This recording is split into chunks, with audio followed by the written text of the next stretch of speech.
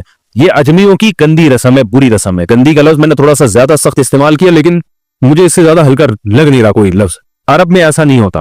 سعودی عرب میں جو ہے نا, عرب لوگ بہت سی چیزوں میں ابھی بھی اسلام کے بہت قریب ہیں, بڑے خاندان. ہم لوگ چونکہ ہندوؤں کے ساتھ زیادہ رہے ہیں نا انڈیا میں, تو بہت سی چیزیں ہم نے وہاں سے کیا لی ہیں جو مذہبی لوگوں میں بھی آئی ہیں. عرب میں یہ سسٹم نہیں ملے گا آپ کو. عرب میں جب تک زندہ ہے احترام, ادب, تمیز. انتقال ہو گیا فوراً سے پہلے دفنایا. قبر پہ تختی بھی نہیں لگاتے وہ, جب جائز ہے تختی لگانا, لیکن وہ بھی نہیں لگاتے. کہہ رہے اب اس کو تختیوں کی ضرورت نہیں ہے, اب دعاؤں کی ضرورت ہے. دعائیں ہوتی رہتی ہیں ابا کے لیے, صدقات و خیرات کرتے ہیں. تب ایسا صدقے کرتے ہیں عرب کہ آپ کی سوچ ہوگی. ایسی سخاوت ہے عربوں میں, اپنے ابا کے لیے, اپنی اماں کے لیے دعائیں کرتے ہیں. وہ میں نے بتایا نا ایک واقعہ, میں نے بہت پہلے سنایا تھا. جدہ میں کسی کے یہاں ٹھہرا ہوا تھا, سعودی عرب میں, پاکستانی تھے وہ کسی عرب کے ساتھ 30 سال سے ملازمت کر رہے تھے. عربوں کا نا آپ کو ایک پہلو دکھایا جاتا ہے میڈیا پہ, جو اچھا پہلو ہے وہ نہیں دکھایا جاتا, جو اسلام کی وجہ سے ان میں خوبی ہیں وہ نہیں دکھایا جاتا. تو ایک عرب شیخ تھا جس کی, ہاں یہ ملازم. دوسرا عرب کا جو اصل کلچر آپ کو ملے گا گاؤں دیہاتوں میں, شہروں میں تو پتہ نہیں کون کون آگے آباد ہوا ہے, اس میں اچھے بھی ہیں برے بھی ہیں. کہہ رہے میں نے دیکھا کہ وہ ایک عرب شیخ اپنی فیکٹری سے نکلا, میں تو ایک بھیکاری آیا, اس نے اللہ کے نام پہ کچھ مانگا. اس کے پاس پتہ نہیں تنخواہ بانٹنے نکل رہا تھا, کیا نکل رہا تھا, اس کے پاس بہت سارے پیسے تھے ریال, تو اس نے اس کو بھیکاری کو دے دیے. بھیکاری کو جیسے دیے, بھیکاری نے, اچھا یہ عرب بھی 80 سال کا بڈھا, تو اس بھیکاری نے اس کے عربی کے ماں باپ کو دعائیں دینا شروع کر دی دل سے نا. وہ پاکستانی تھا, وہ بڑا ہوشیار, دعائیں دی, اللہ کرے تمہارے ابا کی مغفرت ہو جائے, اللہ کرے. تو وہ عرب کو اتنا اچھا لگا, اس نے اور دے دیے. پھر وہ شروع ہو گیا, اللہ کرے تمہارے ابا وہ پھر اور دیتی. کہہ رہے اتنے پیسے اس بھیکاری کو دے دیے. میں نے کہا یار یہ تو لاکھوں پتی بن گیا ہے, سارے پیسے ختم ہو گئے اس کے پاس, اور وہ گھنا دعائیں دیتا جا رہا ہے. وہ جو گھنا تھا نا, وہ کیا کر رہا ہے, وہ بھی گھنا بن کے طبیعت سے دعائیں دے رہا ہے. وہ اور رونا بھی آ جاتا ہے پاکستانیوں کو, آپ کو پتا ہے. تو کہہ رہے وہ چلا گیا, پیسے ختم ہو گئے. اس عربی نے کہا اگر یہ میرے پاس اور بھی پیسے ہوتے نا, یہ دعائیں دیتا رہتا میں پیسے. بعض ایسے جذبات ہو جاتے ہیں نا انسان کے کہ اس کو لگتا ہے کہ شاید یہ دعا قبول ہو رہی ہے, بعض ایسی کیفیات آ جاتی ہیں انسان کے اوپر. تو وہ پاکستانی تھے جنہوں نے مجھے واقعہ سنا. کہہ رہے ہیں یار ان کے اندر کوئی ان کے قریب رہے نا, تو بعض چیزیں ان میں بڑی خاندانی. عربوں میں ماں باپ کا بہت احترام ہے, بہت. جتنے کسٹمر کے ساتھ بدتمیز ہوتے ہیں نا, باپ اور ماں کے ساتھ اتنے ہی اچھا سلوک کرتے ہیں. ایسا نہیں ہے جیسے زبان چلا دی اور یہ کر دیا. باپ بیٹھا ہوگا, سب چپ کر کے آرام سے بیٹھے ہوں گے کہ باپ یہ بول بیٹا رہے. ہمارے یہاں بیٹا باپ لگ, میں تو لوگوں سے پوچھتا ہوں یہ پہلے کیوں, کہ مجھے ایسا لگ رہا ہے آپ کا بچہ آپ سے پہلے پیدا ہو گیا, یعنی وہ باپ بنا ہوا ہوتا ہے. ٹھیک ہے نا, باتیں ایسے کر رہا ہوتا ہے کہ جو بیٹا ہے وہ باپ لگ رہا ہے, جو باپ ہے وہ بیٹا لگ رہا ہے. تو خیر کہاں سے کہاں بات چلی گئی, کیا بات کر رہا تھا. ارے یار یہ تو موضوع کو کوئی پکڑ کے رکھے, یہ بہت بڑی جاہل پیر کی بات تو میں نے شروع کی تھی, شیطان ہوا وغیرہ سب ہو گیا. ہاں یہ بات چل رہی تھی کہ موت کی تکلیف اگر کسی کو ہوتی ہے, میں یہ بتا رہا تھا کہ اسلام کی باتیں ان لاجیکل بات اسلام نہیں کرتا. ہاں مذہبی لوگ بعض دفعہ ایسی باتیں کر کے لوگوں کو بیوقوف بنا دیتے ہیں, قرآن کی آیتوں کی غلط تفسیر کر لیتے ہیں کہ بھئی وہ اتنی تکلیف سے مرا, اس کا مطلب وہ جہنم میں جائے گا, وہ نیک آرام سے مر گیا. تو قرآن و سنت سے ملتا ہے کہ نیک لوگوں کو موت کی تکلیف بہت دفعہ ہوتی ہے, زیادہ بہت دفعہ نہیں بھی ہوتی. اب یہ نہیں کہ کوئی آرام سے مر گیا تو آپ کہیں سیدھا جہنم میں گیا, اس کو تو تکلیف ہی نہیں ہوئی, یہ بھی ضروری نہیں ہے. ٹھیک ہے, اس کو بولے یہ اللہ کی رحمت ہے, اچھا گمان رکھنا چاہیے نا کہ بھئی یہ اللہ نے پہلے ہی دھلا دیا اس کو. تو یہ جو موت کی تکلیف جس جو قرآن میں آتا ہے نا کہ برے لوگوں کو موت کی تکلیف ہوتی ہے, وہ روح نکلنے کی ہے. کہ جب عالم برزخ کی طرف روح جاتی ہے اور اس کو برزخ کی چیزیں نظر آنا شروع ہوتی ہیں, تو پھر روح چاہتی نہیں ہے کہ میں جسم سے جدا ہوں, لیکن فرشتے اس کو کھینچ کے نکالتے ہیں. تو یہ عالم برزخ کی چیز ہے, اس کا اس مادی زندگی سے تعلق نہیں ہے. مادی زندگی میں تو کسی کے یہاں گولی مارو گے نا, ٹھا کر کے گئی, نکل گئی, مر گیا. اور کسی کو کیما بنا کے مارو گے, تڑپا کے تو تڑپ کے مرے گا. وہ مادی زندگی میں کسی کو آگ میں پھینکو گے تو جل کے مرے گا, چاہے نیک آدمی ہو. اور کسی کی گردن اڑاؤ گے تلوار سے تو 1 منٹ میں کیا ہو گیا, ختم. لیکن جو اس کی روح نکل رہی ہے, خدا کے پاس جا رہی ہے, وہ منظر نافرمان کا بہت ہی بھیانک ہوتا ہے. اور نیک آدمی کی روح ایسے پرواز کرتی ہے, وہ اس کی تکلیف ہے. اور اس میں میں ایک واقعہ بھی سنا چکا ہوں, دوبارہ نہیں سناؤں گا, کہ کیسے دنیا میں بھی اس کے مشاہدات ہوئے ہیں لوگوں کو, کہ کیسے ان کو آخرت کی چیزیں نظر آنا شروع ہو گئی اور وہ باتیں کر رہے ہیں, باقاعدہ بتا رہے ہیں فروح و ریحان و جنت و نعیم. جو قرآن میں آتا ہے نا, فرشتے آتے ہیں اور اس کی روح قبض کرتے ہیں, تو وہ بعض دفعہ اللہ دنیا میں بھی دکھا دیتے ہیں